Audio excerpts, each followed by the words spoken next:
Let me start by saying that my first challenge was cricket. I was 9 years old when I decided to become a test cricketer. I watched my older cousin Javed Barki scoring a century at what should not be called Gaddafi Stadium now. And I remember I made up my mind that I will be a test cricketer. Now, I never after that did I ever think that there was any possibility that I would not become a test cricketer. It was only a question of when. So, along the way, there were a lot of problems which I hadn't foreseen at the time when I decided to become a test cricketer. But the thing about achieving the impossible is, it's a question of handling the bad times. Because whenever you have a big goal or you take the untrodden path, be prepared that you're going to have some bad times. You will face setbacks, there'll be failures, but the people who actually win in the end have this quality. Number one, they never give up. You only lose when you give up. And secondly, they have the ability to cope with the bad times. Now, my first bad time came when first I played my first test match. I was dropped. And when I came back, the headline was, Imran Khan. And I didn't play for the next 3 years. I was out of the team. And everyone thought that was it. But then, I made my way back in the team. But the first shock I received, which I'm telling you, the bigger the goal, the more shocks you're going to have. The more setbacks, the more failures you should expect. So I played my first test at Lahore. And I'm walking out to bat. And the right side to the pavilion, this whole, from right Andrune Lahore, the real Lahoris were sitting there. So all along the way as I walked to the middle, and remember it's 70 yards to the middle, all 70 yards it was Sher-e Lahore, and long live the Lahore Sher and so on, and wonderful naras all the way right out to the wicket. But unfortunately in cricket you have something which no other sport has. You can be out the first ball.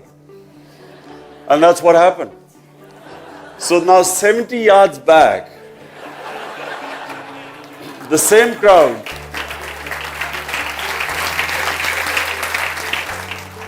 there are ladies sitting here, so I will not tell you what they actually said to me. But I'm telling you in Lahori, Punjabi, what I went through the 70 yards back, it might have been 70 miles I was walking. Anyway, I came back and I was in a shock. I said, how could the same people who were just calling me lion, how could they have turned around and be saying all those things they said to me? And so this, there was quite a while to get over it. But then over the years, I got used to it. The other big time when I can say was the sort of defeat that was very difficult to take was when first time we toured India and we lost. Now imagine now that we've lost the series and we are flying off to Pakistan the next day. There is a team meeting going on. What is the team meeting? How can we arrive in Lahore when everyone is asleep? So we came on a flight that arrived at 4 a.m. in the morning. The custom people kept us there for 3 hours, so until it was light. And everything was confiscated. I still remember it. Everything we had, this is Indian, in those days the custom laws were much more strict. So everything was taken away from us by the custom official. And for days, we couldn't go out of our houses. People, the players had to hide in their houses really because the sort of anger the public felt. And then the other setback I can tell you when I contested my first election. Now our party was only 5 months old. Now I kept telling, I was roaming around, everyone was new. There's Dr. Alvi sitting here, Naeem, they were all founder members of Tehreek-e-Insaf. So we had just formed this party and all well-meaning people wanting to do good in Pakistan, but no experience of politics. So I went around the campaigning everywhere, and I saw a lot of people turned up. But during the campaign, I realized that, clearly 5 months old party cannot contest elections.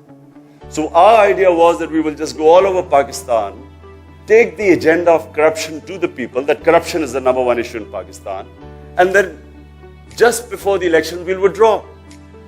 So of course, I was all prepared and, quite enjoying my tour, thinking that we are not going to contest election and loving all the sort of first time sort of going all over Pakistan. As I came back about 10 days before the election, we had a meeting and we sat down and the team said, I said, look, now it's perfect. Parties all over Pakistan. We've got candidates all over the country. Best time to now say that we boycott, because at the time there was already match was fixed. So we thought we're not going to win anyway. So best time to leave. Of course, my team overruled me. They said, no, we are going to win the elections, because they had no idea what elections were. Anyway, so I warned them. I said, look, this could be a big disaster. And they had no idea what elections were. All new people. So of course, the polling night, Tehreek-e-Insaf has a clean sweep the other way around. Not one seat. Anyway, now by this time, I'm conditioned. I'm conditioned to seeing ups and downs. So I know I had exactly developed the mechanism how to cope with failure. First thing you do is, don't read the newspapers. What is the point of reading the newspapers when you know whatever is going to be written is not going to be complimentary? Secondly, do not go to any public functions. Because when you go to a public function, you will get plenty of advice. Because advice is free. But the only problem is the advice you get when you've lost, it's like rubbing salt on your wounds. So best is avoid people. Number 3, try and go away somewhere where there's no one, like go to the Karakorams for a trekking holiday. Best time to be with the family. But the problem is when you have a sound thrashing, failure has its own dynamics. What it does is that you will find that even your close friends view you differently. Even they change towards you. So if you expect all this, then you can deal with failure very well. Because what failure does is something invaluable. It gives you time for soul searching. It enables you to analyze your mistakes. It is the one time where you can learn. Failure can be the best teacher, provided you do not get demoralized by failure. If you get demoralized, you've lost. If you can assess and analyze your mistakes, it is a stepping stone to moving higher. All the people who I knew over my life who were successful had one quality. They could handle failure, and they had the best analysis. They were the best critics of themselves. And if you have this ability, and this is really what education should do, it should give you the ability to analyze yourself very well. And that is the time that you work to eliminate your mistakes and you get stronger. So the secret of success is that each time you have a setback, and remember, the higher the goal, the more the setbacks, each time you analyze, work hard to eliminate the mistake in anything you do, and then you can move forward. But never. The biggest problem is that when you have a setback, is that there is a big temptation to scale down your dreams, to scale down your ambition, to suddenly expect something less of you. This is the biggest trap. Most people fail when they compromise on their dreams and their vision in times of weakness. It is the time when a person is vulnerable. And in this state of vulnerability, you will make a fatal mistake by scaling down on your ambition. So I'll give you examples. When I started playing cricket, I saw Dennis Lillee. I was only 18. I saw Dennis Lillee, this great Australian fast bowler, bowl in England. And I wanted to be a fast bowler. Now, whenever I went to the coach in Worcester or the senior players where I was playing county cricket, everyone said, you don't have the physique, you don't have the bowling action to become a fast bowler. You can't become a fast bowler. And every time they told me that if you try and change your action, you will lose all your natural gift.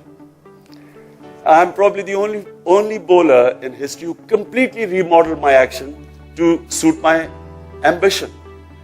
Because your body adjusts to your ambition. Your body will adjust. The body follows the mind. Mind is what is the power in a human being. The power of mind, you can only discover this power when you look inside and pit yourself against challenges. The more you challenge yourself, the more strength you will discover inside you. And then later on, when I used to play for the Pakistan team, I always remember a captain, before you used to go out to field, all the captains, I remember in the team meetings we used to be told, first priority is not to lose. And then winning was a bonus.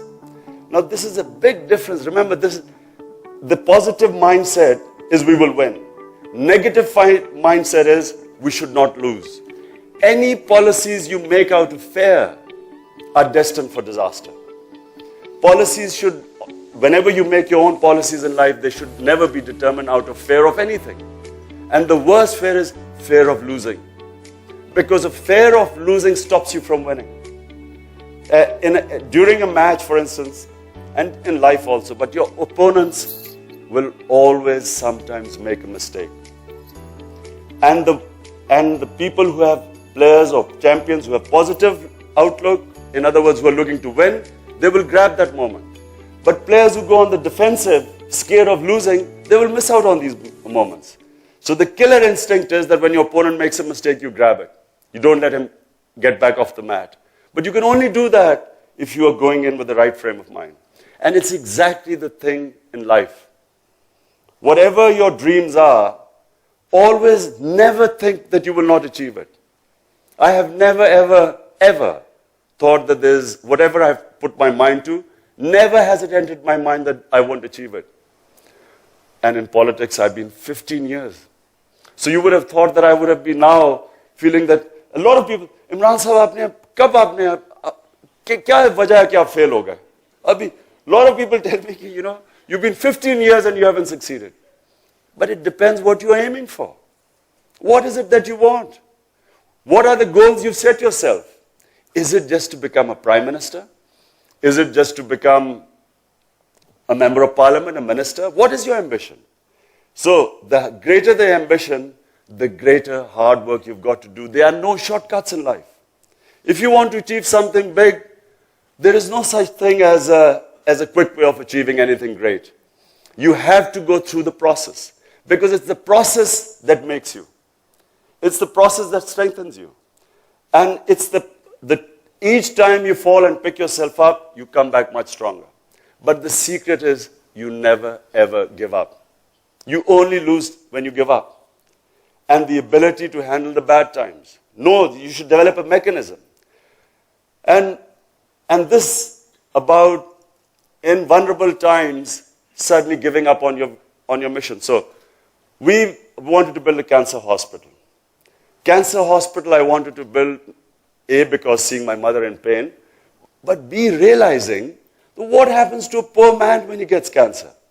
Because I realized the cost of cancer treatment. And I realized that if people like us could barely afford cancer treatment outside Pakistan, what happens to ordinary Pakistanis? So that was the reason. So I campaigned for the hospital that it would be primarily be a free hospital. And secondly, that it would not distinguish between the rich and the poor, because when I took my mother for treatment in England, she was in this hospital where there was a national health patient and she was on the next bed, paying bed. No difference. The nurses, doctors didn't treat them any differently. So the other ambition was to have a hospital where there were no VIPs. So anyway, when the hospital opened in 95, we had this American administrator, and the first thing he said was that you will not be able to treat more than 5% of the patients free. If you do, the hospital will close down. So here we were the board, we are not the technocrats, he was the technocrat, him telling us that the hospital will close. You won't be able to afford it, it'll go bankrupt. 15 years later, we overruled him because that's what we stood for. All the money had been collected because the majority would be treated free.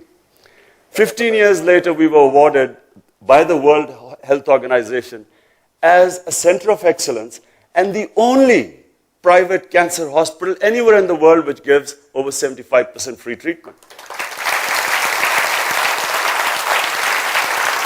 And then I was, in my constituency in Miyawali, I was campaigning, and I discovered a lot of young men who were unemployed and who ended up either on very high rate of drug addiction and secondly crime. So I thought I'll build a little technical college so that they can come and, give them few skills and they could be employable. I went to the people, they gave me a piece of land, beautiful piece of land by a lake, hills behind. And then as I was thinking of building this little technical college, I got approached by Bradford University to become the chancellor. So I thought, okay, here, if I can get Bradford University to come here, which was a technical-based university, I could have a technical-based university here in Namal. Everyone told me that you can't build it in a rural area because you can't get faculty. It is now the first private sector university in a rural area and in a wild area. It's only about 40, 50 miles from, as the crow flies, from Waziristan. So imagine, building a university with Bradford University degrees in that part of the world, and you won't believe it, not only has it taken off, the first batch comes out, but we've created another revolution. In Miyawali, where there's no concept at all of co-education, we have, for the first time, girls from poor conservative families studying in the university with the boys.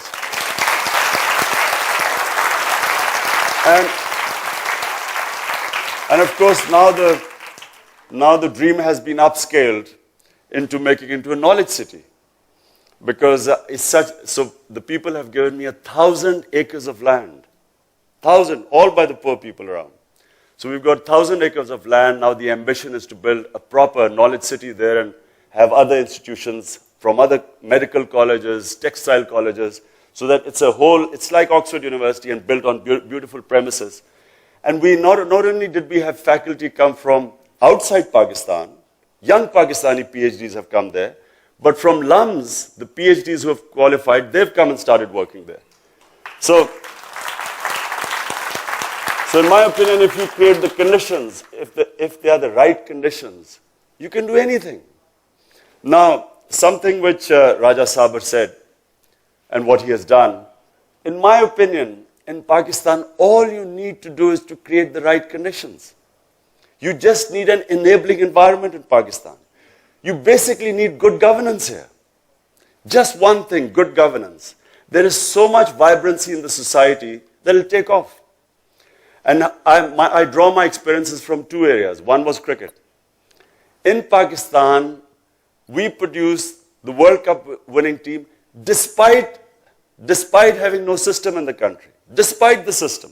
Not because of the system. There is no cricket system in Pakistan. And for all of you sitting here, if nothing else, I am a triple PhD in cricket. And I can tell you, nowhere in the world have I seen such sporting talent as in this country. And who else? I was just with Viv Richards in India during the World Cup.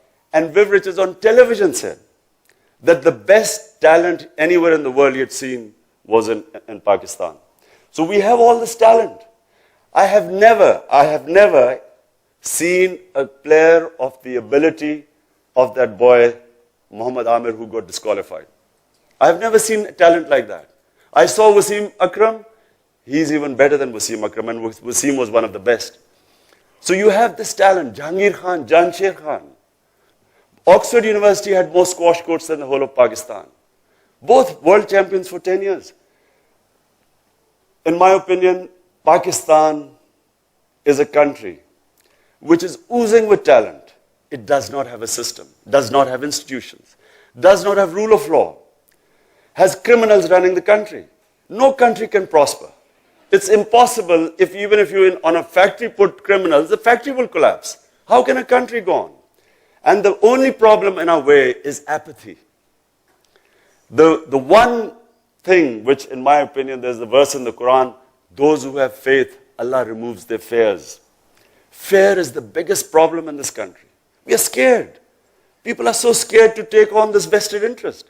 So we are sitting and watching this charade in front of us, and people are reluctant to do anything.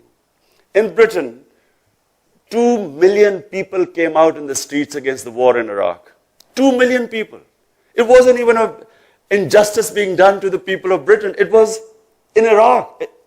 And 2 million people came out to protest. To sum it all, Pakistan, in my opinion, this country has everything. We have two great institutions in this country which are vibrant and functioning. One is the Supreme Court, although there are all sorts of efforts to stop it functioning. And the other is a very vibrant media. Despite, I know Fasih said something that, they do get carried away, but despite everything, the current affair programs have created an awakening, a sort of awareness which didn't exist here before. All we need is an independent election commission. And the next election you will see, inshallah, a revolution in this country. Thank you.